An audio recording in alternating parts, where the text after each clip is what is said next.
Today we speak with Dr. Matt Kodsi, the Vice President of Medical Affairs at CHI Memorial in Chattanooga. David Carroll spoke with him as some people in our area begin to receive the second COVID-19 dose. First off, I think the last time I talked to you a couple of weeks ago, you had not yet gotten your second shot. Have you done so? I did. I got it last week. In fact, I realized yesterday as we were continuing to vaccinate our staff that was my 1 week anniversary of my second shot, which according to the data is when I am now protected against COVID. So that was nice. Very good. And let's talk about the side effects, because some people are talking about body aches, fatigues, that sort of thing after the second dose. So what would you tell people if they have some hesitation about getting the vaccine because of that? So I would say we've seen the gamut. We've seen people with absolutely no side effects. We have seen people who had fevers and chills. Now, I mean, I will tell you, I spoke to one of our employees who said, I had 101.8, I had chills. It was wow, but you know what? I'd do it again. And they said that for the right reason, because that is better than COVID. Because it is so much better to get the vaccine than, God forbid, to have COVID and end up in the hospital. All right. I personally had mild side effects. Very mild. Good. Let's talk about the various options that are out there now. Of course, we know that the Moderna and Pfizer vaccines are 2-dose vaccines, and we're hearing about the Johnson & Johnson, which would be single dose and also requires less for refrigeration than the others. What are your thoughts on that?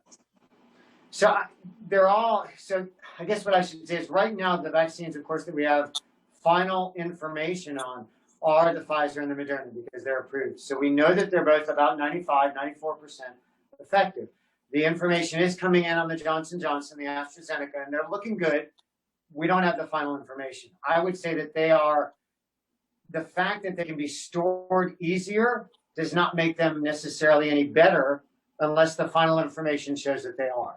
So there's not necessarily a reason to wait. I get the feeling talking to people that there's an idea that, hey, if they're easier to store, maybe they're easier on me and my body. Not necessarily true. So I would say if you have an opportunity to get a vaccine, get it now. And speaking of that opportunity, for those of us who are not currently in the vaccine queue, we're starting to wonder, will we ever get it? When is this going to happen? Can you give us any hope? I keep hearing that the supply will increase. We're hearing from the state that they expect in February they're going to be getting more. I know the national government is purchasing more from Pfizer and Moderna. So I'm honestly hoping that sometime in the next few weeks that we will see an increase in the supply. And a lessening, honestly, I would love to see a lessening of the restrictions so that we can get the vaccine to more people. Oh, we sure hope so too. And when we hear President Biden say that he's planning to purchase more than 200 million more doses and have nearly everyone vaccinated by end of summer or sometime this fall, you feel like that's feasible? I think it's feasible with the right plan. I think we really need to look at what everyone else is doing and try to make some sort of unified approach to vaccinate. If someone has done this and done it well, no need to reinvent the wheel. I think that's very doable. And finally, this is something that is concerning so many of us, because we have for so long been looking forward to these vaccines and watching the numbers go down and hopefully putting an end to this nightmare. But now we're hearing of the new variant. We're hearing about the new strain, and we're hearing it could be more deadly than what we've been dealing with. That's a huge concern for many of us. What about you?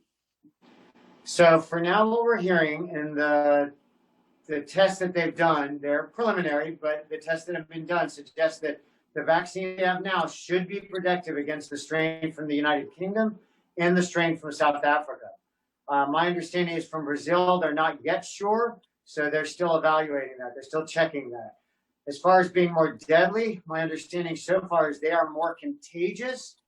There's a hint that the one from the United Kingdom may be slightly more deadly in a sense, but it's not strong, so we can't say that for sure yet.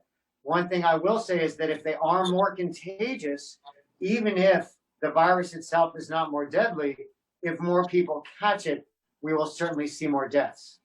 So certainly a reason to maintain the social distancing, the masking, all the things we're doing until we can get everyone vaccinated. All right, Dr. Kodsi, I know you're keeping an eye on it. We'll be checking back with you soon. Stay healthy. Take care of everyone there at CHI Memorial, and we appreciate your time. Thank you very much.